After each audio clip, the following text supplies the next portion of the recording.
ఈరోజు ఈ వీడియోలో పక్కా కొలతలతో మామిడికాయ నిలువ పచ్చడిని పెట్టే విధానం గురించి తెలుసుకుందాము. అయితే మన తెలుగువారి మామిడికాయ పచ్చడికి ఇచ్చే ప్రాముఖ్యత చాలా ఎక్కువ. ఇక్కడ నాకు తెలిసిన ఒక చిన్న విషయం చెబుతాను. అదేంటంటే నిలువ పచ్చళ్ళలో ఆవపొడిని తగ్గించి అల్లం వెల్లుల్లి పేస్టుని ఎక్కువగా వేసుకోవటం అనేది మంచి నిర్ణయము. మరి అలాంటి పద్ధతిలో పక్కా కొలతలతో చేసిన మామిడికాయ నిలువ పచ్చడి గురించి ఆలస్యం చేయకుండా తెలుసుకుందామా?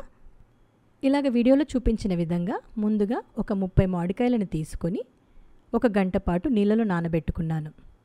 అలాగ నానబెట్టుకున్న మామిడికాయలను ఒక్కొక్కటిగా తీసుకొని కాటన్ క్లాత్తో తడి లేకుండా తుడుచుకొని పక్కన పెట్టుకుంటున్నాను. నేను ఈ మామిడికాయ పచ్చడిని పెట్టుకోవటానికి ఈ సైజులో ఉన్న మామిడికాయలను 30 తీసుకున్నాను. ఇలాగ ఈ మామిడికాయలను వీడియోలో చూపించిన విధంగా చిన్న చిన్న పీసెస్గా కట్ చేసుకోవాలి. ఇలాగ కట్ చేసుకున్న మామిడికాయ ముక్కలను ఒక కాటన్ క్లాత్తో తడి డస్ట్ లేకుండా చక్కగా నెమ్మదిగా తుడిచిపెట్టుకోవాలి. ఆ తర్వాత 100 గ్రాముల మెంతులను తీసుకొని కడాయిలో వేసి వీడియోలో చూపించిన విధంగా కొంచెం కలర్ చేంజ్ అయ్యేంత వరకు వేపుకోవాలి.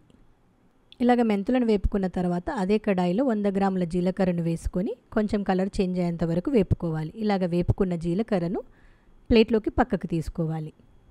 ఇలాగ మెంతులు జీలకర్రను వేపుకొని పక్కకు తీసుకున్న తర్వాత చివరిగా 100 గ్రాముల ఆవాలను అదే కడాయిలో వేసి ఈ ఆవాల కలర్ కూడా కొంచెం చేంజ్ అయ్యేంత వరకు వేపుకొని అదే ప్లేట్లోకి పక్కకు తీసుకోవాలి.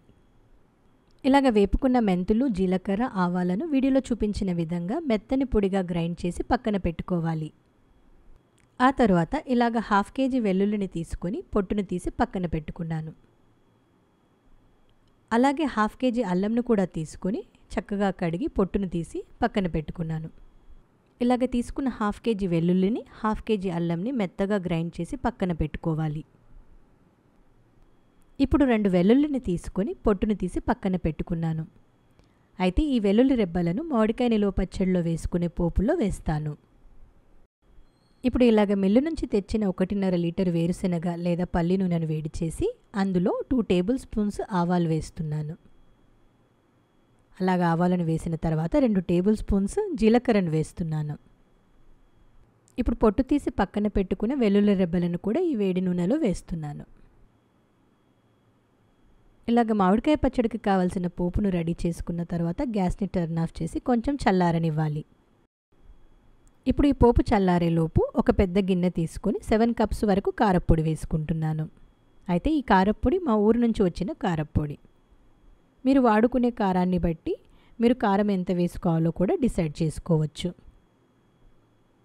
ఇలా 7 కప్స్ వరకు కారప్పొడి వేసుకున్న తర్వాత 4 కప్స్ వరకు రాక్ సాల్ట్ వేసుకోవాలి.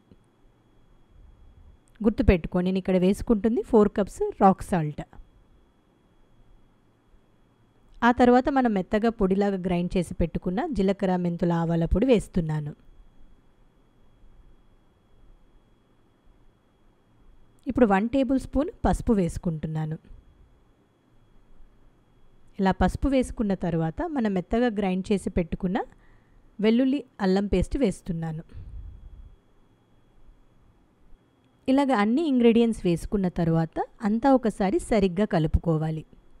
ఇలా సరిగ్గా కలుపుకున్న తర్వాత మనం చల్లారబెట్టుకున్న పోపు నూనెను ఇందులో వేసుకోవాలి.